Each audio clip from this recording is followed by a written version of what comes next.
Legend of the Great Sage. Chapter 321. N kecil selalu bisa merasakan perubahan suasana hati Li Qingshan, dan anehnya memiringkan kepalanya. Li Qingshan mengusir Liu Chuanfeng, menutup pintu, dan tanpa tujuan bertanya pada N kecil tentang latihannya baru-baru ini. N kecil semakin bingung, apakah terjadi sesuatu. Li Qingshan tersenyum pahit dan mengusap kepalanya. Dia tidak pernah percaya bahwa dirinya adalah orang yang tidak tegas, tetapi sekarang dia mengerti bahwa alasan mengapa dia tidak ragu-ragu adalah karena dia belum pernah menghadapi sesuatu yang benar-benar sulit untuk dia putuskan. Membiarkannya memulihkan ingatannya dan menemukan nama serta identitas aslinya pernah menjadi keinginan di hatinya. Mengirimnya kembali ke kampung halamannya adalah janji pertama yang dia buat di dunia ini. Namun jika keinginan dan janji lama ini datang bersamaan, dia pasti tidak akan bisa tersenyum. Saya menemukan hal bagus yang dapat membantu Anda. Li Qingshan merenung sejenak dan mengatakan yang sebenarnya. Dia mengeluarkan sisa air memori dan menjelaskan fungsinya kepada Little N. Kemudian, Li Qingshan menemukan bahwa penampilan Little N tidak lebih tenang dari penampilannya. Tangan yang memegang air memori bahkan sedikit bergetar, menyebabkan cairan biru itu bergetar. Tidak ada kegembiraan dan kegembiraan karena bisa memulihkan ingatannya. Dia menunduk, dan bulu matanya yang panjang membuat bayangan di matanya yang besar. Aku tidak mau meminumnya. Mengapa? Li Qingshan bertanya meski sudah mengetahui jawabannya. Mereka terhubung, jadi bagaimana mungkin dia tidak memahami kekhawatirannya. Jika memungkinkan, dia lebih suka tidak mengetahui keberadaan ramuan ini, bahkan jika dia tidak bisa mendapatkan kekuatan keyakinan melalui menulis novel. Tapi sebagai orang dewasa, dia tidak bisa membiarkan seorang anak menjadi disengaja, dan dia tidak bisa membiarkan dirinya menjadi disengaja. Dia harus melakukan apa yang baik untuk dia. Jangan disengaja. Cobalah. Saya baru mencobanya, dan efeknya lumayan. Mungkin itu benar-benar berhasil. Tentu saja mungkin tidak berhasil, jadi jangan berharap terlalu banyak. Petik 2. N kecil mengangkat kepalanya. Dia menatap langsung ke mata Li Qingshan dan berkata dengan ekspresi memilukan, aku tidak akan pergi kemana-mana, oke. Hati Li Qingshan berangsur-angsur menjadi kencang dan kembali normal. Dia menyeringai dan mencium keningnya dengan kuat. Kemanapun kamu pergi, aku akan pergi. Xiao An memejamkan mata dan meneguk sisa air memori di dalam botol. Itu adalah cairan yang agak pahit. Sepanjang tenggorokan, mengalir ke perutnya dan berubah menjadi energi misterius yang menyebar ke seluruh tubuhnya. Itu melonjak langsung ke langit. Setelah sekian lama, N kecil membuka matanya. Li Qingshan berkata, bagaimana kabarnya? N kecil menggelengkan kepalanya. Saya tidak merasakan apapun. Sejak hari dia mulai mengembangkan jalan tulang putih dan kecantikan luar biasa, jiwanya telah berkembang. Setelah berkultivasi siang dan malam yang tak terhitung jumlahnya, tulangnya telah lama menjadi sekeras berlian. Tidak hanya sulit bagi kekuatan eksternal untuk merusaknya, bahkan energi asing pun tidak dapat meresap ke dalamnya. Karena itu, entah itu menyerap ki spiritual langit dan bumi atau meminum ramuan. Baginya, hal itu tidak berpengaruh apapun. Satu-satunya hal yang diperkuat adalah tubuhnya. Hanya dengan menggunakan api untuk melahap daging dan darah serta menghaluskan tulang putih adalah satu-satunya jalan kultivasinya. Efek dari Water of Memory secara alami tidak efektif melawannya. Li Qingshan menghela napas lega. Aku sudah mengetahuinya. Efek obat wanita itu tidak begitu bagus. Jangan khawatir, pelan-pelan kamu bisa memikirkan ingatanmu. N kecil mendengus pelan dan bertanya dengan rasa ingin tahu, wanita itu. Dia wanita yang berantakan. Jangan khawatirkan dia. Ayo, lihat novelku. Li Qingshan menggendongnya ke pangkuannya dan menunjukkan padanya naskah yang telah dia salin dengan susah payah. N kecil membaca dengan sangat serius dan menunjukkan bagian-bagian aneh dari buku itu dari waktu ke waktu. Yang disebut bagian aneh mengacu pada fakta bahwa novel wuxia tidak disesuaikan dengan dunia ini. Ada banyak masalah dengan penggunaan kata-kata dan kiasan. Li Qingshan merasakan kepalanya membengkak lagi. Ternyata menyalin novel tidaklah mudah. Apa yang harus saya lakukan? Dia belum membaca banyak novel. Baru 1 atau 2 tahun berlalu sejak dia meninggalkan desa Crouching Oaks. Pemahamannya tentang dunia ini tidak bisa dianggap mendalam. N kecil tersenyum. Saya punya ide. Liu Chuanfeng menggigit ujung penanya, mencoba menebak apa yang ditulis muridnya ini. Li Qingshan tiba-tiba melangkah masuk. Apakah kamu punya novel untuk dibaca? Liu Chuanfeng berkata, apa yang ingin kamu baca? Li Qingshan berkata, bukan milikmu. Yang terbaik adalah yang terkenal dan populer. Semakin banyak semakin baik. Ada apa dengan milikku? Liu Chuanfeng segera membantah. Dia bukan lagi penguasa Moonbreeze dari sebelumnya. Dia segera mengeluarkan surat dari kantong 100 harta karunnya. Coba lihat, bagaimana mereka memujiku. Li Qingshan meliriknya, dan Liu Chuanfeng mengeluarkan setumpuk buku dari 100 kantong harta karunnya dengan patuh. Jumlahnya ada beberapa ratus. Li Qingshan mengambilnya dan pergi. Liu Chuanfeng berseru dari belakang, hati-hati. Ini semua adalah salinan berharga. Jubah biksunya melayang saat guru satu pikiran tiba di Pulau Kludwisep tanpa suara. Dia tiba di luar bangunan bambu tempat tinggal Li Qingshan. Tatapannya menembus lapisan bambu dan melihat 2 sosok, satu besar dan satu kecil, diterangi oleh lentera tunggal. N kecil berbaring di lantai, membaca. Dia membolak-balik halamannya dengan cepat, dan lebih dari selusin buku telah menumpuk di sampingnya. Li Qingshan berdiri di sana seolah sedang memikirkan sesuatu. Dia akan memutar tubuhnya dari waktu ke waktu dan mengayunkan tangan dan kakinya. Dia saat ini sedang merangkum dan memahami keuntungan dan kerugian dari pertempuran hari ini.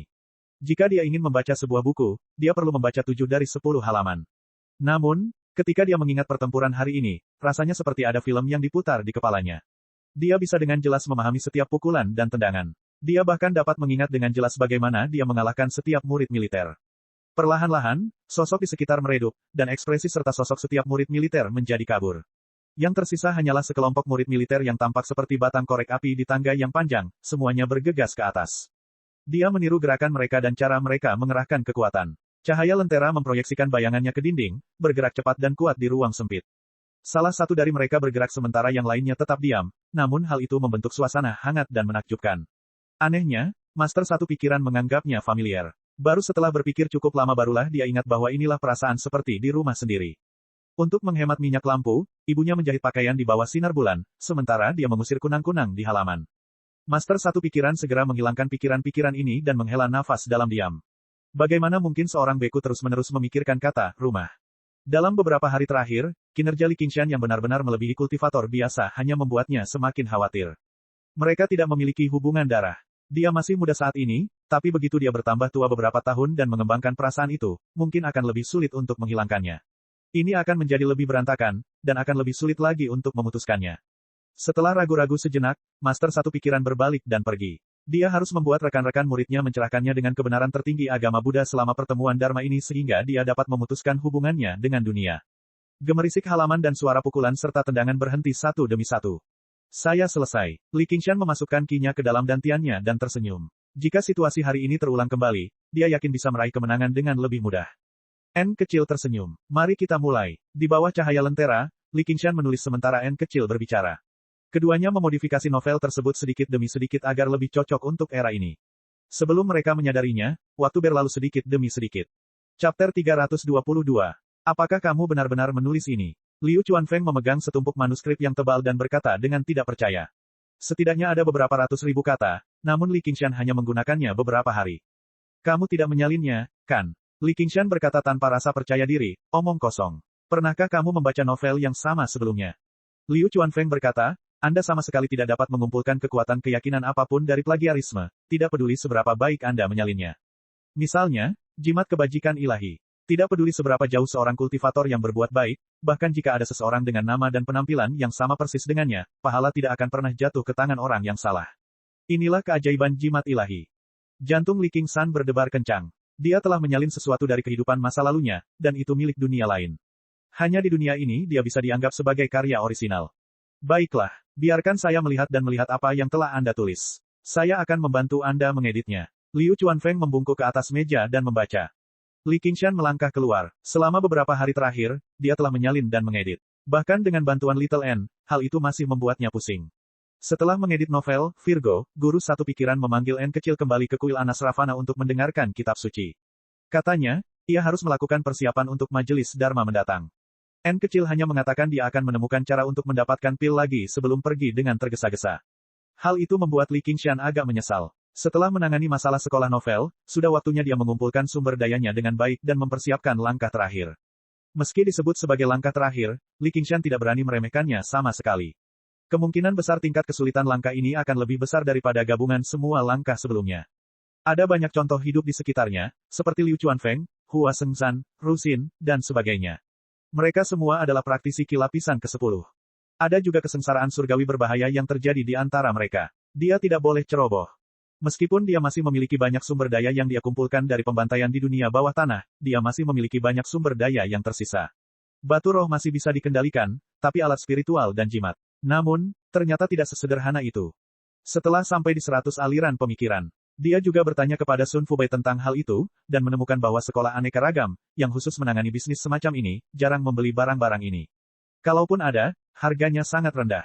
Dunia telah lama damai sehingga hanya ada sedikit perkelahian dan pembunuhan. Tanpa permintaan, tidak ada pasar. Sebaliknya, jumlah praktisi ki meningkat secara eksponensial. Ketika jumlah rumput roh menurun, harga pil obat bermutu tinggi terus meningkat. Selain itu, Li Qingshan sendiri memiliki banyak kekhawatiran. Asal-usul hal-hal ini tidak dapat dianggap sah. Jika dia menjual barang-barang tersebut dalam skala besar, sulit untuk menjamin bahwa hal itu tidak akan menarik perhatian orang-orang dengan motif tersembunyi. Setelah berinteraksi dengan orang-orang seperti Qian Rongzi dan Hua Shengzhan, Li Qingshan sangat memahami bahwa ada banyak orang pintar di dunia. Satu petunjuk kecil akan mengungkap tren umum. Bagi sebagian orang, itu adalah naluri. Ia mengaku tidak memiliki kemampuan untuk melakukan hal tersebut, sehingga yang bisa ia lakukan hanyalah berhati-hati dan tidak meninggalkan kekurangan apapun. Setelah berpikir sejenak, tatapan Li Qingshan berangsur-angsur menjadi tegas. Saya akan melakukannya selangkah demi selangkah. Langkah pertama adalah mengeluarkan misi di Aula Misi Pulau Contention. Tatapan Li Qingshan terus-menerus melintas di papan pengumuman. Segera, dia mengunci salah satunya. Itu adalah misi yang dikeluarkan oleh Departemen Pertanian yaitu mengairi ladang gandum. Kedengarannya sederhana, tetapi dengan jelas dinyatakan bahwa muridnya harus mengetahui teknik hujan spiritual. Teknik hujan spiritual adalah teknik penyembuhan berskala besar. Tidak hanya dapat menyembuhkan luka, namun juga dapat memulihkan ki spiritual. Jika digunakan dalam pertempuran, itu akan menjadi teknik yang menentukan. Karena tingkat kesulitan mempelajarinya yang sangat tinggi, jelas tidak banyak orang yang tertarik di zaman sekarang ini. Jika bukan karena Li Qingshan memiliki metode penekanan laut penyuruh, yang memungkinkan dia menguasai teknik elemen air apapun dengan mudah, dia juga tidak akan membuang waktu untuk mempelajari teknik ini. Mungkin justru karena inilah hadiah untuk misi ini cukup besar. Saat itu jelas sedang musim dingin di Pulau Panjang Umur Departemen Pertanian, namun pulau itu penuh dengan kehidupan. Elemental tanah huang duduk di punggung ladang dan merokok. Dia menggambar lingkaran di ladang gandum emas luas di depannya. Setiap inci 3 cm hujan turun di tanah ini. Jika Anda melewatkan 1 cm, sebuah batu spiritual akan dikurangi. Apakah Anda mengerti? Dia tidak memberikan perlakuan khusus apapun kepada Li Qingshan karena penampilannya yang luar biasa baru-baru ini. Li Qingshan berkata dengan sopan, saya mengerti. Dia memejamkan mata dan bersiap sejenak. Seberkas cahaya muncul dari tangannya dan terbang ke udara. Itu berubah menjadi lapisan hujan spiritual yang besar dan halus dan jatuh dari langit. Kecambah gandum yang semula agak layu segera berdiri tegak, seolah-olah sedang menyerap hujan spiritual. Tetua Bumi Huang sedikit terkejut. Awalnya, dia mengira dia harus menggunakan teknik hujan spiritual beberapa kali sebelum dia bisa menyelesaikan penyiraman di ladang gandum yang begitu luas, tetapi Li Qingshan hanya menggunakannya sekali. Areanya sangat luas, dan jika dia menghitung dengan cermat, jumlah hujan spiritual yang turun tepat 1 cm 3 cm. Bagus sekali. Li Qingshan tersenyum dan menerima batu spiritual itu. Batu spiritual ini sungguh mudah didapat. Dia hanya perlu menggunakan teknik ini sekali. Selain menyirami ladang gandum, sepertinya ada misi untuk menyirami kebun obat untuk sekolah kedokteran di aula misi. Kamu ingin belajar alkimia dariku. Rusin menilai Li Qingshan dengan tatapan aneh. Dia memiliki ekspresi yang tulus dan bahkan memegang semangka di tangannya. Ini hanya hadiah untuk menjadi muridku. Jika kamu setuju, aku bisa membayarmu batu spiritual. Tentu saja harganya tidak boleh terlalu berlebihan. Ini adalah langkah kedua Li Qingshan, menguasai alkimia secepat mungkin. Dan semangka ini dipetik oleh Tetua Bumi Huang dari ladang melon di sebelahnya karena menyelesaikan misinya dengan sempurna. Sekolah kedokteran memiliki kelas alkimia, dan tidak memerlukan satu batu spiritual pun. Itu terlalu membuang-buang waktu. Li Qingshan menggelengkan kepalanya. Meskipun pelajaran para profesor tidak buruk, mereka harus mempertimbangkan kemampuan pemahaman setiap murid dan memperlambat prosesnya. Meskipun menjelaskan secara mendalam secara sederhana itu menarik, itu juga akan membuang banyak waktu. Terlebih lagi, level para profesor itu mungkin tidak sebanding dengan yang ada di depannya. Meskipun Rusin mempunyai mulut yang nakal, dia adalah orang yang baik. Kemudian, dia meminta air perenungan 2 kali padanya, tetapi dia tidak menerima batu spiritual. Terlebih lagi, sebagai wanita yang sangat cantik, dia tidak bersikap sombong, jadi dia secara alami menjadi pilihan pertamanya. Rusin berkata, biarkan aku memikirkannya. Ayo makan semangka dulu. Dia membelah semangka, dan daging merah cerahnya mengeluarkan aroma yang aneh. Li Qingshan menggigitnya, dan itu meleleh di mulutnya. Rasanya manis dan harum seperti madu, dan bahkan mengandung gelombang energi spiritual yang menyatu dengan lautan kidantiannya. Li Qingshan merenung. Teknik penanaman di Fakultas Pertanian memang luar biasa, dan efeknya tidak kalah dengan pil biasa. Sayangnya, dia bukan murid sekolah pertanian. Dibandingkan alkimia, dia lebih suka menanam. Rusin masih menatap Li Qingshan. Gigi putih mutiaranya menggigit semangka, dan bibir merah mudanya diwarnai merah. Kemudian, dengan suara menyeruput, dia membuyarkan pikiran Li Qingshan. Bisakah kamu sedikit lebih tenang? Rusin berkata, anak-anak tidak tahu apa-apa. Untuk makan semangka, kamu harus menghisapnya. Li Qingshan memutar matanya dan meletakkan kulit semangka. Dia melihat semangka besar telah masuk ke perutnya dalam sekejap mata. Rusin menyeka mulutnya dengan lengan bajunya. Tidak. Apa, aku sudah memikirkannya. Tidak, suruh tamu itu pergi. Keluarkan hadiahku untuk menjadi muridku. Li Qingshan sangat ingin mencekiknya. Apakah kamu benar-benar menginginkannya? Rusin berpura-pura memasukkan jarinya ke dalam mulutnya, seolah berkata, jika kamu menginginkannya, aku akan meludahkannya. Meskipun Li Qingshan merasa sedikit jijik, dia mengertakkan gigi dan berkata, ludahkan. Rusin mengeluarkan sebutir benih. Kembalilah dan tanam sendiri, bodoh. Hahaha. Li Qingshan mengambil benih itu dan menunjukkan ekspresi penyesalan. Dia menggelengkan kepalanya dan menghela nafas. Sayang sekali, sayang sekali. Rusin berkata, sayang sekali. Li Qingshan berkata, awalnya, saya ingin menggunakan pil roh sejati sebagai pembayaran, tetapi dia tidak menghargainya. Saya akan mencari Jue Chenzi. Dalam hal alkimia, aliran Taoisme masih yang terbaik. Tunggu, kamu sedang membicarakan tentang pil roh sejati. Ekspresi Rusin berubah. Pil jiwa sejati adalah pil penting bagi praktisi Qi untuk pendirian yayasan. Dia saat ini berada di lapisan ke-10. Dia telah mencapai ambang batas ini, jadi dia tidak bisa tidak tertarik. Li Qingshan berkata, iya, kamu punya pil roh sejati. Saya tidak percaya kamu. Rusin memulihkan ketenangannya dan menggelengkan kepalanya sambil tersenyum lembut. Saat ini, pil roh sejati sangat berharga di dunia kultivasi. Salah satu ramuan roh terpenting untuk memurnikan pil roh sejati, bunga kupu-kupu biru, hampir punah. Bunga kupu-kupu biru hanya tumbuh di tambang batu roh dan bukan sesuatu yang bisa dibudidayakan dengan formasi pengumpulan roh. Di seluruh prefektur Clear River, sekte dan klan yang memiliki tambang batu spiritual dapat digambarkan sebagai sangat sedikit. Setelah bertahun-tahun menambang, bunga kupu-kupu biru yang mereka hasilkan semakin sedikit. Mereka bahkan tidak punya cukup uang untuk mengolah pil untuk diri mereka sendiri, apalagi menjualnya. Dia telah berada di sekolah kedokteran selama bertahun-tahun, tetapi dia hanya memiliki 2 saat ini. Dengan latar belakang Li Qingshan, mustahil baginya untuk memiliki sesuatu seperti itu. Namun, dia tidak tahu bahwa Li Qingshan tidak hanya memiliki pil roh sejati, tetapi dia juga memiliki lebih dari 1. Dia juga memiliki setumpuk besar bunga kupu-kupu biru, dan dia pernah memiliki ladang bunga kupu-kupu biru. Li Qingshan tidak berkata apa-apa. Dia dengan santai mengambil sebuah kotak bersulam dari kantong 100 harta karunnya dan membukanya dengan sebuah pukulan, memperlihatkan pil roh sejati di dalamnya. Rusin memegangi pipinya dan mendesah lembut. Untuk mengejar kakak perempuanmu, kamu sebenarnya telah meminum pil roh sejati. Kakak perempuanmu sangat tersentuh. Li Qingshan berkata, berhentilah menyanjung dirimu sendiri. Apakah kamu akan mengajariku atau tidak? Rusin mengulurkan tangannya dan meraih kotak sulaman itu, menutupnya dengan lembut. Aku akan mengajarimu, tapi sebaiknya kamu menyimpan pil roh sejati dengan benar. Dengan kecepatan yang Anda kembangkan, Anda mungkin bisa menggunakannya hanya dalam beberapa tahun. Anda tidak dapat melakukannya tanpa ini selama pendirian yayasan Anda. Petik 2.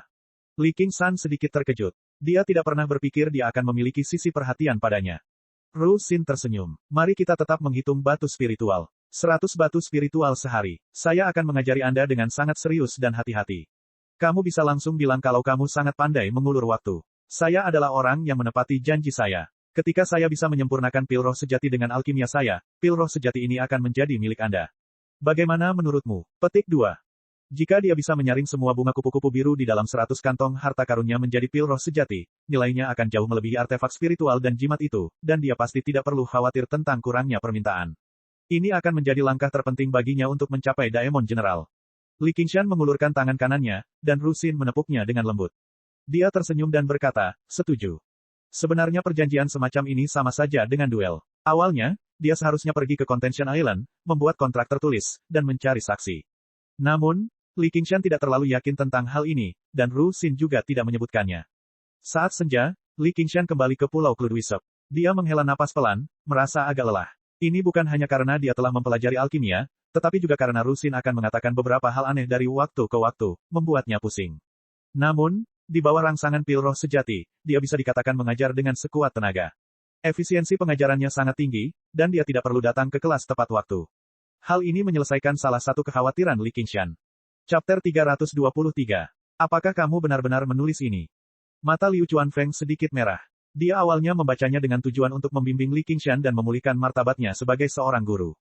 Ya, seni bela diri. Tampaknya ini adalah dunia tanpa penggarap. Latarnya cukup masuk akal, tapi gaya penulisannya agak terlalu sederhana. Bahkan tidak ada puisi pembuka. Ya, Qingshan berasal dari pegunungan. Terlalu sulit baginya untuk menulis puisi. Di saat seperti ini, dia harus bergantung pada gurunya.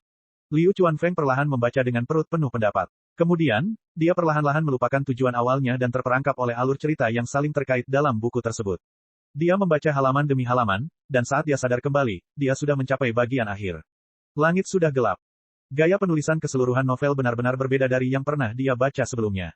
Konsepnya megah dan deskripsinya mendetail. Sekarang dia memikirkannya, semua pemandangan itu masih jelas di benaknya. Novel ini tidak hanya bagus, tapi juga sangat bagus. Niat awalnya sia-sia belaka. Li Qingshan berkata, tentu saja. Tidak mungkin, ini tidak mungkin, gumam Liu Chuanfeng. Dia telah menulis selama bertahun-tahun dan mengetahui kesulitannya. Aku jenius. Li Qingshan menepuk bahu Liu Chuanfeng. Memang benar, kisah seorang master sangat kuat. Tentu saja, revisi lokal Little N juga memberikan kontribusi besar. Hah, apa ini? Li Qingshan mengintip ke dalam dirinya dan menemukan bahwa setitik cahaya saat ini berkedip-kedip di Divine Talisman of Merit miliknya yang awalnya membosankan. Tiba-tiba, dia mengangkat kepalanya dan menatap Liu Chuanfeng. Dia tiba-tiba merasakan keakraban. Dia khawatir bahwa keinginannya bisa dikumpulkan. Mungkinkah mengumpulkan kekuatan kehendak? Bukankah ini pembaca pertama? Liu Chuanfeng tidak dapat menemukan jawaban yang lebih baik, jadi dia hanya bisa menerima penjelasan Li Qingshan. Mungkin karena dia berasal dari dunia pugilistik sehingga dia bisa menulis tentang dunia pugilistik dengan begitu jelas dan mudah. Qingshan, kamu pasti tidak akan menyesalinya. Saya akan mengirim Anda ke Cludwisp Society sekarang. Pernahkah Anda memikirkan nama pena? Petik 2. Li Qingshan tercengang. Sambil mengerutkan kening dan berpikir keras, sebuah ide muncul di benaknya. Dia mengangkat jari telunjuknya dan berkata, bagaimana dengan naga emas? Inilah dua penulis yang kemungkinan besar akan dijiplaknya. Menggabungkan nama mereka menjadi satu dengan sempurna. Liu Chuanfeng terhuyung. Tidak mudah menemukan nama yang lebih jelek dari ini. Dia meraung, apakah kamu pikir kamu berada di desa, memberi nama pada anak-anak? Kami adalah novelis, dan nama pena kami adalah kehidupan kedua kami. Petik 2. Ini adalah pertama kalinya Li Qingshan menghadapi Liu Chuanfeng. Dia merasa sedikit tidak berdaya dan bergumam, naga emas itu sangat mendominasi dan penuh keberuntungan. Dia memutar otaknya lagi. Sebagai seorang penulis hebat yang telah menulis jutaan kata, kesulitan memilih nama pena hanya dengan beberapa kata memang sedikit memalukan. Wuji, lumayan kan? Petik 2. Sebagai seorang novelis, bagaimana aku bisa mempunyai nama yang sama dengan tokoh dalam bukuku, kurang dari. Apa yang akan mereka pikirkan jika mengetahuinya? Petik 2. Qingshan, saya baru saja menghapus nama keluarga saya. Murid terkasih, mohon lebih serius. Li Qingshan berkata, saya mengerti. Kalau begitu aku akan memanggilmu Li Qingshan. Petik 2. Apa? Bukankah itu nama aslinya? Ya, itu nama aslinya. Li Qingshan tersenyum, seluruh tubuhnya dipenuhi cahaya percaya diri. Baru-baru ini, perhatiannya terlalu teralihkan oleh hal-hal duniawi, dan hampir melupakan mimpinya yang telah lama diidam-idamkan. Suatu hari, dia akan menyebarkan nama Li Qingshan ke seluruh 9 provinsi, dan membiarkan miliaran orang memujinya. Meski ini lebih seperti fantasi anak-anak terhadap langit, yang hanya akan membuat orang tertawa terbahak-bahak. Meski dia menganggapnya lucu ketika memikirkannya, tapi justru karena itulah hal itu bisa disebut mimpi. Memurnikan pil roh sejati bukanlah mimpi, dan menjadi Jenderal Daemon juga bukan mimpi. Karena terlalu serius, mereka hanya akan membuat mereka yang melakukannya terlihat serius, dan mereka yang mendengarkan dengan sungguh-sungguh. Mendapatkan Gu Yanying bisa dianggap setengah mimpi. Meskipun dia sangat serius, dia hampir membuat seseorang pingsan karena tertawa. Ketika orang rendahan mendengar kebenaran, dia akan tertawa terbahak-bahak. Jika dia tidak tertawa, dia tidak akan bisa mencapai kebenaran. Siapa yang peduli dengan pendapat orang lain? Saya, Li Qingshan, akan menjadi orang atau daemon terkuat, paling terkenal di 9 provinsi. Semua usahanya yang membumi adalah demi menggapai mimpi. Apa yang disebut novel hanyalah langkah pertama dalam rencana kolosal ini. Kenapa dia harus bersusah payah untuk mendapatkan nama palsu? Novelis hebat Li Qingshan. Saya suka nama ini. Saya akan meminta Paman Fu membantu saya mengiklankannya dengan benar. Saya sendiri yang akan membayar 10 juta tael perak agar semua orang di prefektur Clear River mengetahui nama besar saya. Petik 2. Nama bagus apa? Saat Li Qingshan sedang bersemangat, pikirannya jernih, Hua Sengzan tiba dengan membawa angin. Li Qingshan naik untuk menerimanya. Mengapa kamu datang? Ketika Hua Sengzan mendengar bahwa Li Qingshan sebenarnya telah menulis novel, dia ragu-ragu lagi dan lagi sebelum bertanya, tidak mungkin seperti itu, kan? Suasana hati Wang Tua sedang tidak baik akhir-akhir ini. Li Qingshan berkata, apakah saya orang yang seperti itu? Itu membuat Liu Chuanfeng tersipu. Dia merasa marah. Menurutku juga begitu. Kudengar kamu berada di Pulau Kebajikan sore ini. Hua Sengzan tersenyum penuh arti. Begitu saja, dia berhasil berhubungan dengan murid utama wanita terhebat dari 100 aliran pemikiran, dan dia bahkan berhasil merayu Han Qiongzi yang tomboy itu. Pesonanya begitu besar sehingga orang seperti Liu Chuanfeng tidak bisa menyainginya. Jangan salah paham, aku baru belajar alkimia, Li Qingshan menjelaskan dengan tergesa-gesa. Rusin sangat baik, tapi dia jelas tidak memiliki perasaan apapun padanya. Dia tidak ingin merusak reputasinya, dia juga tidak mau menggunakan kesempatan ini untuk mengejarnya. Kalau soal mengejar, selalu ada kata, memohon, tapi kebetulan dia paling benci mengemis.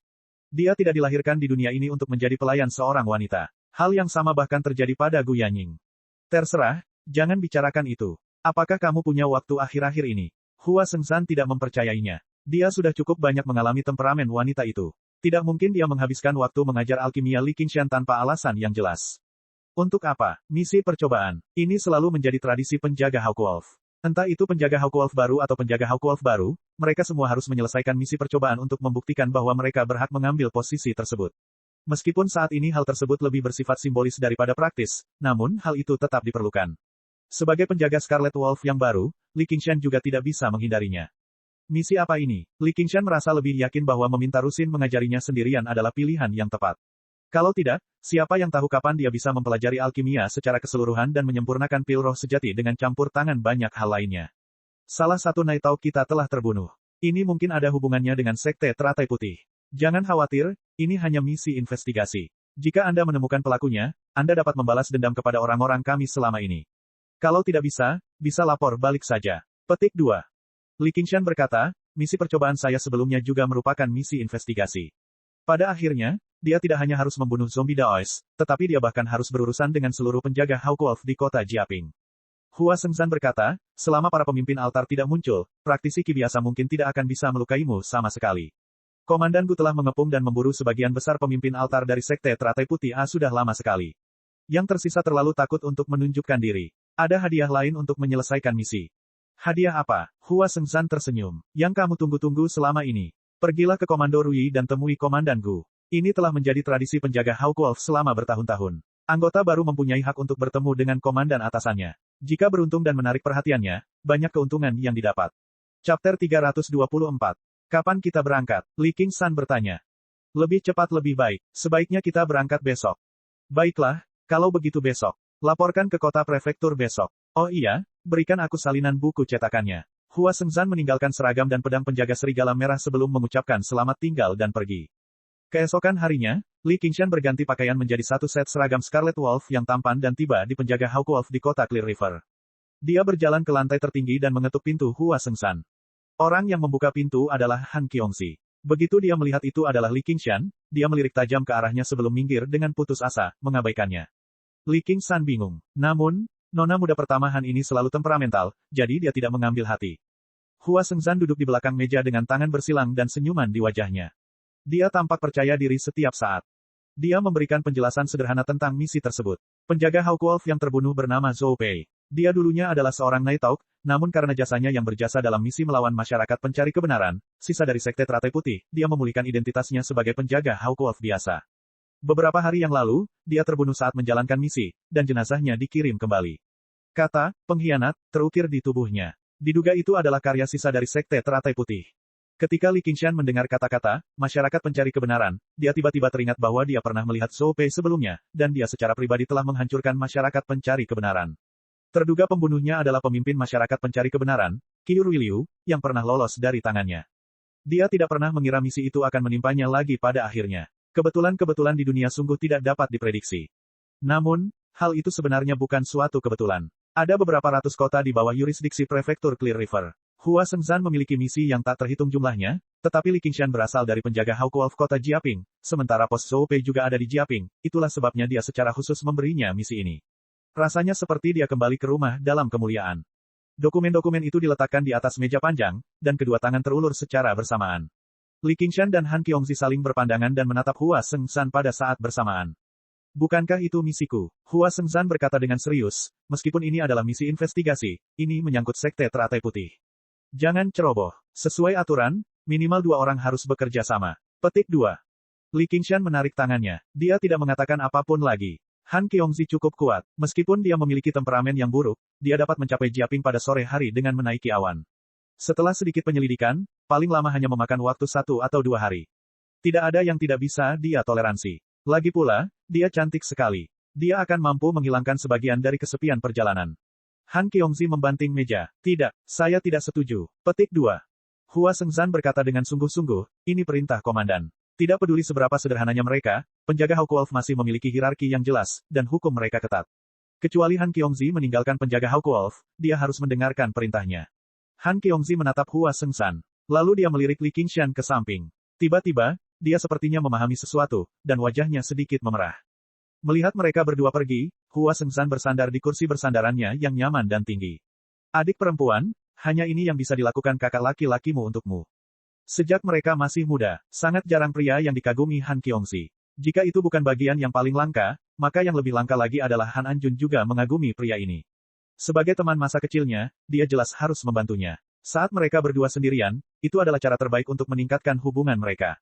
Jika dia kembali ke kampung halamannya bersama Li Qingshan, itu akan lebih baik. Ini pada dasarnya membantu seorang teman. Jika Li Qingshan dapat mengandalkan keluarga Han, dia juga akan mendapatkan keuntungan tanpa henti. Dengan Han Anjun di dekatnya dan Han Anguo menjaganya dari jauh, dia tidak perlu lagi khawatir tentang kurangnya sumber daya budidaya. Itu pada dasarnya adalah pasangan yang dibuat di surga. Itu hanya lelucon saat itu, tapi dia tidak pernah menyangka akan ada peluang untuk itu menjadi kenyataan. Dia harus mengakui bahwa Li Qingshan berkembang cukup baik. Adapun Gu Yanning, yang terbaik adalah dia bangun dari lamunannya lebih cepat.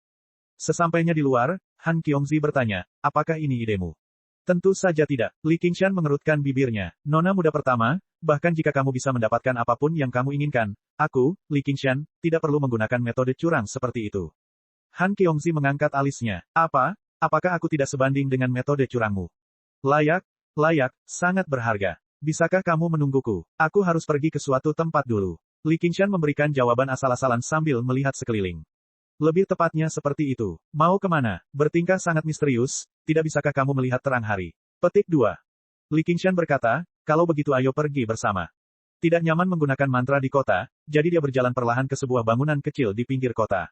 Di papan nama itu tergantung tulisan, Kludwi Sub Society.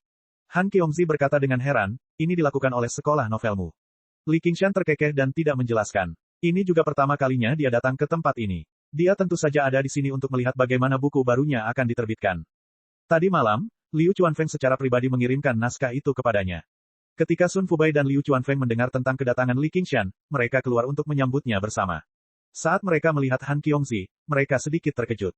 Ada banyak tuan muda dan anak muda yang hilang dari klan bangsawan di prefektur Clear River, tapi jarang sekali mereka lebih kuat dari orang sebelum mereka. Dia bepergian dengan Li Qingshan, jadi mereka bertanya-tanya. Demi Li Qingshan, Han Qiongzi membungkuk ke arah Liu Chuanfeng dengan sikap acuh tak acuh. Apa yang kamu lakukan di sini? Liu Chuanfeng mulai lebih mengagumi metode mengesankan murid utama kesayangannya. Di masa lalu, dia tidak akan pernah menatap matanya saat melihatnya. Kamu akan tahu hanya dengan sekali melihat. Sun Fubai menyambut mereka berdua sambil tertawa kecil. Mereka melihat-lihat asosiasi Kludwi Sub. Di aula lantai atas, berbagai pendongeng sedang membacakan buku Li Qingshan, mempersiapkan penampilan mereka di masa depan. Mereka semua sepakat bahwa tulisan Li Qingshan sangat menarik, dan sangat cocok untuk pendongeng. Namun, karena kurangnya pesona kuno, dan bukan gaya terpelajar atau cantik, dibutuhkan banyak usaha untuk membuat seorang penyanyi dapat mengarang sebuah lagu. Li Qingshan melambaikan tangannya. Jika aku tidak bisa menyanyikannya, bolehkah aku memerankannya? Dia mengeluarkan sesuatu seperti sandiwara, dan sekelompok orang merasa tercerahkan. Di ruangan lain, sekelompok pelukis mengilustrasikan tokoh-tokoh dalam buku. Ide ini bermula dari Liu Chuanfeng. Dia menemukan bahwa sejak dia mulai membuat ilustrasi, buku-buku pornografinya terjual jauh lebih baik, dan mengumpulkan kekuatan keyakinan menjadi sedikit lebih mudah. Di bengkel di belakang asosiasi Kludwi Sub, lebih dari selusin mesin cetak yang dibelinya dari sekolah Mohis beroperasi dengan kapasitas penuh, bersenandung saat mencetak karakter persegi di kertas putih. Yang harus dia lakukan hanyalah memasukkan karakternya, dan dia bisa mengulangi prosesnya. Setelah diikat, dia bisa mengubahnya menjadi sebuah buku. Li Qingshan melihat sekeliling dan menyatakan kepuasan yang luar biasa. Saya benar-benar tidak punya waktu luang, jadi saya harus merepotkan Anda dengan masalah ini di sini, Paman Fu. Sun Fubai berkata, kita semua adalah keluarga. Tidakkah menurutmu kamu memperlakukanku seperti orang luar dengan mengatakan itu? Kapan kita berangkat? Han Qiongzi bertanya dengan tidak sabar. Orang-orang dari sekolah novel ini sangat aneh. Sebagai petani, sebagai kultivator, apa yang menarik dari bergaul dengan manusia fana ini? Dia juga membolak-balik tumpukan kertas, tapi dia merasa itu membosankan setelah dilihat sekilas. Selain metode kultivasi, dia tidak tertarik pada apapun yang berhubungan dengan sastra. Dia hanya merasa bahwa dibandingkan bertarung melawan murid-murid sekolah militer, dia sebenarnya tidak begitu mengagumkan. Dia yang menulis novel sebenarnya tidak begitu mengagumkan. Ayo pergi sekarang. Li Qingshan memikirkan bagaimana nama besarnya akan menyebar ke seluruh prefektur Clear River dalam waktu dekat, jadi suasana hatinya sedang baik. Ayo pergi bersama. Punyaku lebih cepat. Sesampainya di luar, Han Qiongzi baru saja hendak mengeluarkan pesawat ulang-alik ketika Li Qingshan mengatakan sesuatu. Wajahnya sedikit mereda, tapi langsung menegang lagi. Dia adalah nona muda pertama Han. Tidak peduli apa, dia tidak bisa membiarkan dirinya kehilangan muka. Bahkan jika dia memiliki kesan yang baik terhadapnya, dia tidak bisa menyanjungnya, apalagi fakta bahwa pria ini cukup berani untuk memperlakukannya seperti apapun di Pulau Kebajikan. Awan itu terbang ke udara, langsung terbang menuju kota Jiaping. Mereka kembali melalui jalan yang telah mereka ambil di masa lalu. Li Qingshan menghela nafas dalam. Han Qiongzi selalu berani dan tidak terkendali, tetapi ketika dia menghadapinya, dia memikirkan mengapa Hua Sengshan mengatur ini. Dia ingin rukun dengannya, tapi dia juga takut mempermalukan dirinya sendiri. Jika dia kehilangan kesabaran sesuka hatinya, dia akan menjadi seperti gadis muda yang sedang jatuh cinta. Itu sama sekali bukan gayanya. Itu bukan hanya gayanya yang biasa. Di mata Li Qingshan, dia seperti gadis muda, namun dia hanya harus berpura-pura menjadi orang lain saat ini. Itu sangat canggung. Untuk sesaat, dia sebenarnya tidak bisa berkata apa-apa. Untungnya, desahan Li Qingshan datang dan pergi dengan cepat. Beberapa saat kemudian, dia mulai mengobrol dengan Han Qiongzi, dan baru kemudian Han Qiongzi menghela nafas lega.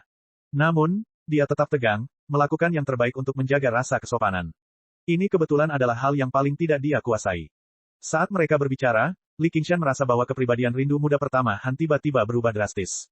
Dia menjadi pendiam. Meskipun dia telah kehilangan sebagian ketajamannya, dia juga kehilangan sebagian dari keterus-terangannya.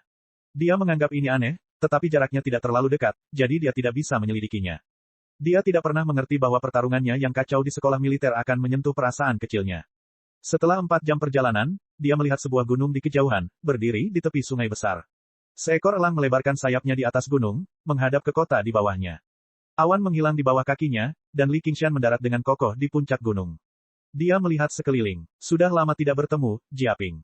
Komandan Black Hawk, Fang Ensang, memimpin semua penjaga serigala hitam di gunung untuk menerimanya. Ada beberapa mantan anggota pengawal Hawk Wolf di antara mereka. Yang mereka lihat hanyalah Li Qingshan dalam seragam Scarlet Wolf, dengan kecantikan luar biasa dari penjaga Scarlet Wolf yang berdiri di sampingnya. Hanya sikap tenangnya saja yang tidak bisa dibandingkan dengan wanita biasa. Mereka dipenuhi dengan rasa iri yang tak terlukiskan, serta rasa cemburu yang masam. Ketika Li Qingshan pertama kali bergabung dengan penjaga Hawk Wolf, mereka secara pribadi menyaksikannya. Dia hanyalah seorang anak dari pegunungan. Mereka tidak pernah mengira dia akan mencapai ketinggian seperti itu hanya dalam 1 atau 2 tahun. Fang Ensang membungkuk dengan sopan. Fang Ensang menyapa kedua tuan itu. Li Qingshan mengembalikan busur Fang Ensang. Han Qiongzi naik dan menepuk bahu Fang Ensang. Fang kecil, sudah lama tidak bertemu. Kenapa kamu masih di lapisan ke-6? Fang Ensang berkata, kamu masih tak kenal ampun seperti biasanya, kakak perempuan kedua. Bagaimana bakatku bisa menyamai kamu, kakak perempuan senior? Dan sesama warga desa, ketika aku pertama kali melihatnya, dia hanya berada di lapisan ke-5. Karena Han Qiongzi berada di peringkat kedua di sekolah legalisme, dia disebut sebagai kakak perempuan kedua. Terima kasih. Menurutku sikap Komandan Fang malah berubah drastis. Kamu sudah cukup dewasa. Li Qingshan hanya merasa bahwa Fang Ensang telah kehilangan sebagian kenaifannya dan mendapatkan peran sebagai seorang komandan. Kalian berdua pria dewasa, namun kalian tetap saling memuji. Tidakkah kalian merasa itu memalukan? Katakan padaku, apa yang terjadi? Setelah lolos dari situasi canggung di mana mereka berdua sendirian, Han Qiongzi kembali normal dan segera mengambil alih. Dia bertanya tentang seluk-beluk masalah ini saat dia meminta Fang Ensang membawa mereka untuk memeriksa mayat Zhou Pei. Dapat dikatakan bahwa Han Qiongzi sangat berpengalaman dalam menangani situasi seperti ini, jadi Li Qingshan bersedia menjadi penghalang. Dia tidak mengatakan apa-apa. Di kamar mayat yang dingin, selapis kain putih diangkat, dan sesosok tubuh yang membiru tergeletak di sana. Benar saja, kata pengkhianat, terukir di tubuhnya. Li Qingshan pernah melihat hidup dan mati sebelumnya, jadi dia memperlakukannya seperti bukan apa-apa. Dia hanya mengerutkan kening sambil berpikir. Dia merasa dengan temperamen pendeta Qiu, dia tidak tampak seperti seseorang yang akan melakukan hal seperti ini. Ini lebih seperti balas dendam dari anggota Jianghu kelas 3. Secara umum, masyarakat pencari kebenaran belum dihancurkan oleh tangan pengawal Hawk Wolf. Sebaliknya, itu telah dihancurkan oleh Niu Juxia yang muncul entah dari mana. Bahkan jika dia tahu Zhou Pei adalah mata-mata, kebenciannya seharusnya tidak terlalu dalam. Bukankah satu tusukan saja sudah cukup? Han Qiongzi tidak menunjukkan rasa takut sama sekali. Dia mengamati mayat itu, tapi dia tidak menunjukkan rasa malu seperti wanita biasa. Sebaliknya, dia menjadi sangat marah. Dia menutupi mayat itu dengan kain putih dan berkata, betapa beraninya kamu memprovokasi penjaga Hawk Wolf seperti ini. Fang kecil, apakah kamu punya petunjuk?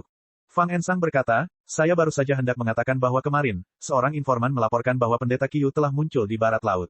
Tampaknya dia sedang melakukan perjalanan ke arah kota angin kuno. Li Qingshan menjadi semakin curiga. Dia secara pribadi telah mengalami kelicikan pendeta Qiu. Bagaimana orang seperti itu bisa dilacak oleh orang biasa? Dan, bukankah kota angin kuno tempat tinggal keluarga Qian? Misi uji coba keduanya sebenarnya mengarah ke sana lagi. Apakah ini suatu kebetulan, atau ada alasan lain? Dengan desir, Han Qiongzi menutupi mayat itu dengan kain putih dan berkata kepada Li Qingshan, ayo pergi sekarang. Li Qingshan ragu-ragu. Ini mungkin tidak sesederhana kelihatannya. Alhasil, dia mengutarakan keraguannya. Di masa lalu, Han Qiongzi pasti akan mengejek Li Qingshan karena khawatir. Namun, setelah melalui begitu banyak hal, dia tahu dia bukanlah seorang pengecut.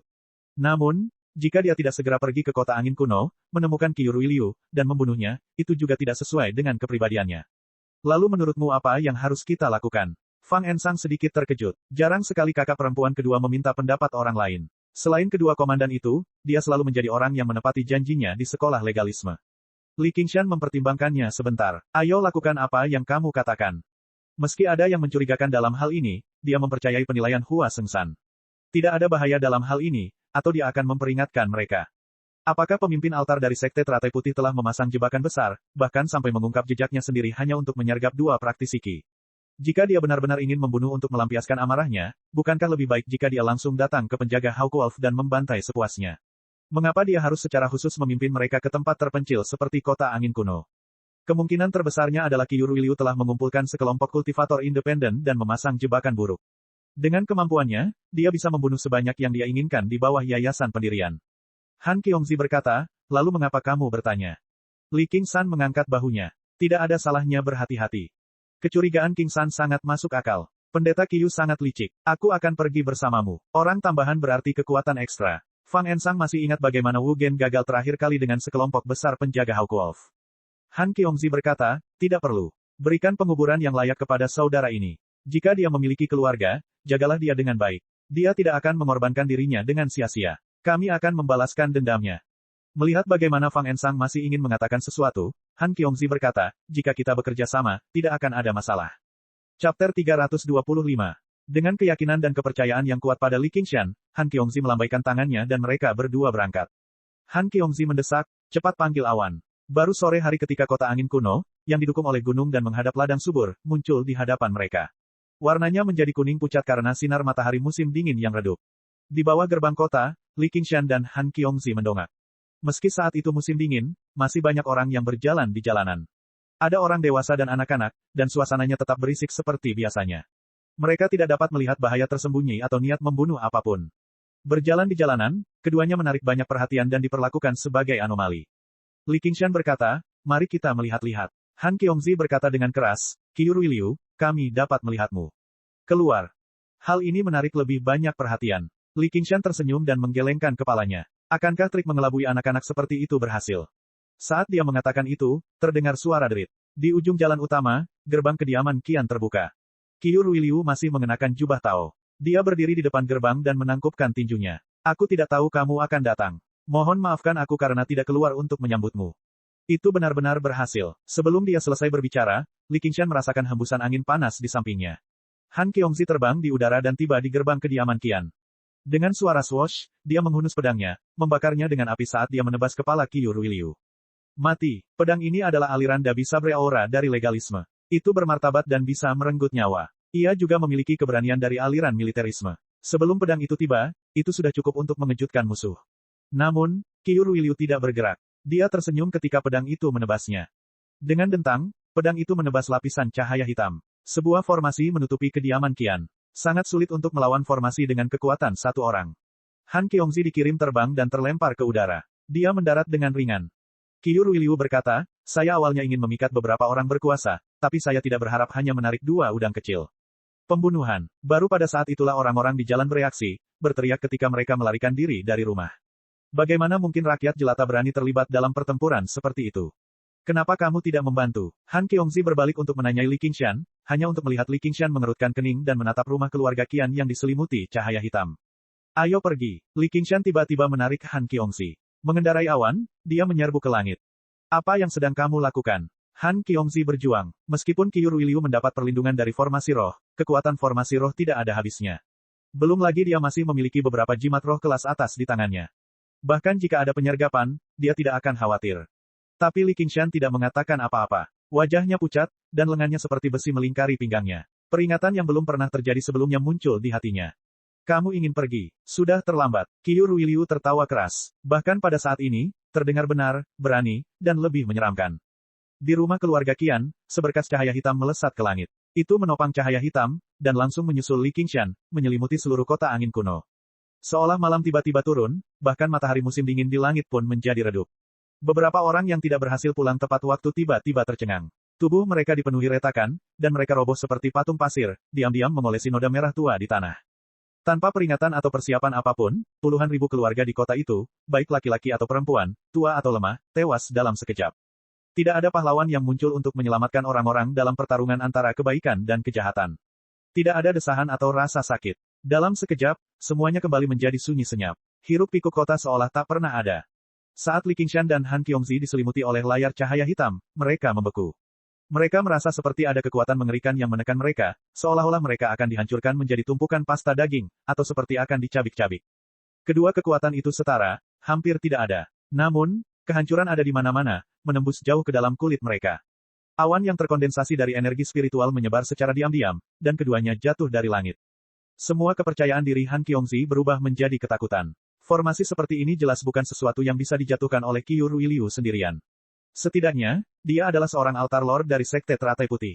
Namun, Li Qingshan segera teringat kisah Gu Yanying tentang Ibu Teratai Putih yang mengorbankan beberapa ratus ribu nyawa. Kali ini, mereka mungkin mendapatkan emas. Orang yang bersembunyi di kediaman Qian setidaknya adalah seorang Raja Altar. Han Qiongzi mengerahkan ki aslinya dengan putus asa, tetapi ki aslinya menolak untuk mendengarkannya. Dia ingin mengatakan sesuatu kepada Li Qingshan, tetapi dia melihatnya menatapnya dengan kaget. Dia tanpa sadar menyentuh wajahnya. Wajahnya yang putih dan mulus seperti lukisan cat minyak tua. Retakan tipis muncul di sana, dan darah merah cerah merembes keluar. Kota angin kuno mungkin sudah menjadi kota mati sekarang.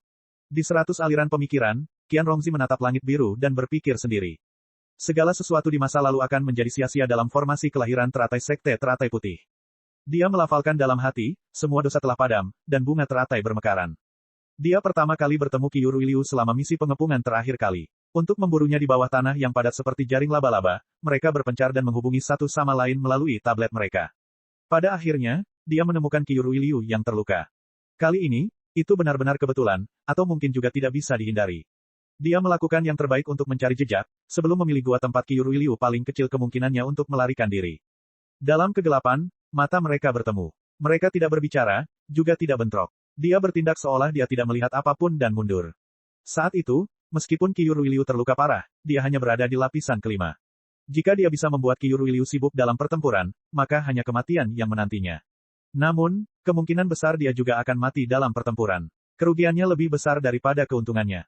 Beberapa bulan yang lalu, dia melihat Qiu Ruiliu lagi dalam misi yang sangat biasa, atau dengan kata lain, dia datang kepadanya dan mengundangnya untuk bergabung dengan sekte tersebut.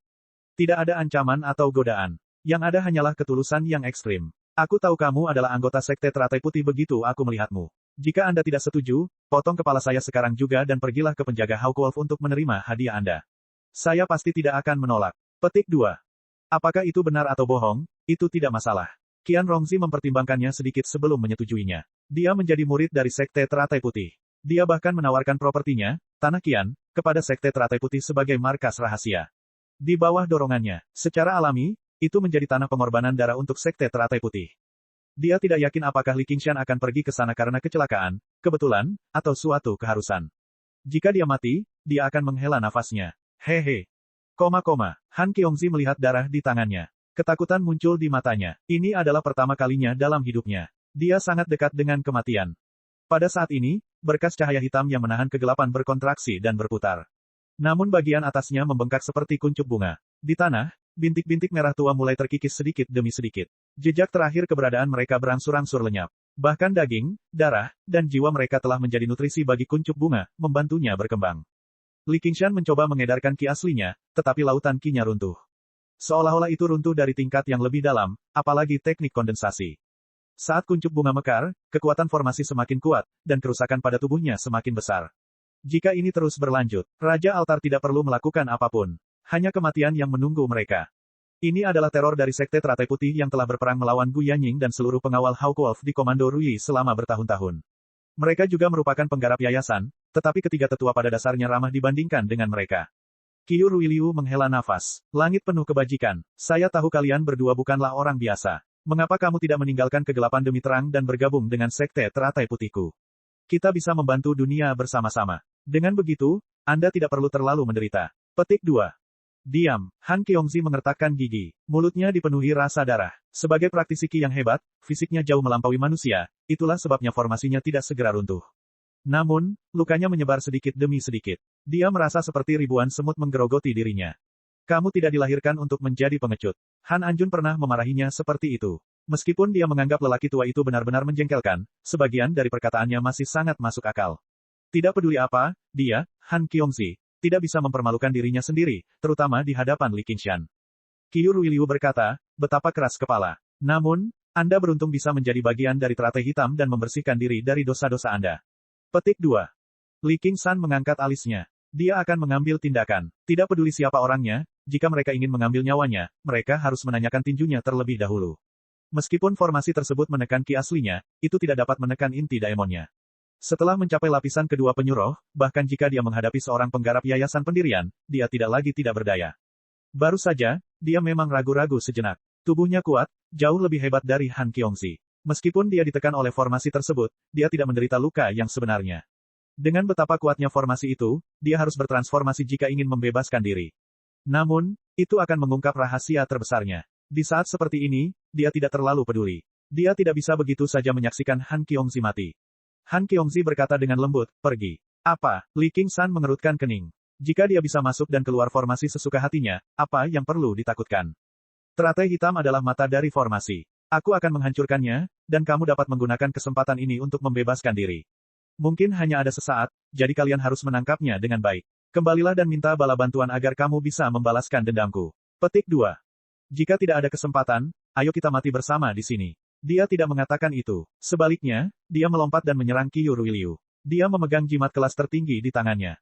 Darah segar merembes keluar dari sela-sela jarinya, membasahi jimat itu dalam sekejap mata. Jimat itu bersinar terang. Menggunakan sisa ki sejati dalam darahnya, dia menggunakan metode paling primitif untuk mengaktifkan jimat itu. Jimat itu mulai terbakar dan berubah menjadi bola api yang berkobar. Ukurannya dengan cepat membesar seperti matahari merah tua, menyinari wajah tersenyum Han Qiongzi yang penuh retakan. Mati. Tuan Altar, ekspresi Qiu Ruiliu berubah drastis. Kekuatan jimat tingkat tertinggi bukanlah sesuatu yang dapat ditahan oleh praktisi ki manapun. Namun, sebelum kekuatan bola api mencapai puncaknya, bola api itu mulai meredup. Itu ditelan kegelapan dan dengan cepat padam. Ketika tiba di depan Qiu Ruiliu, yang tersisa hanyalah gelombang panas.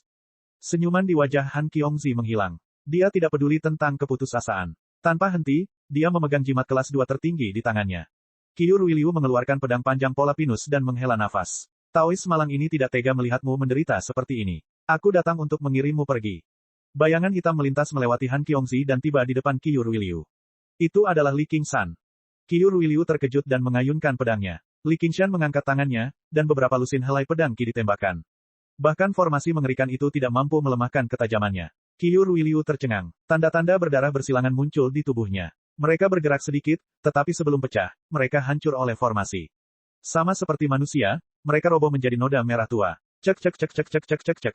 Subscribe channel, like, share dan komentar.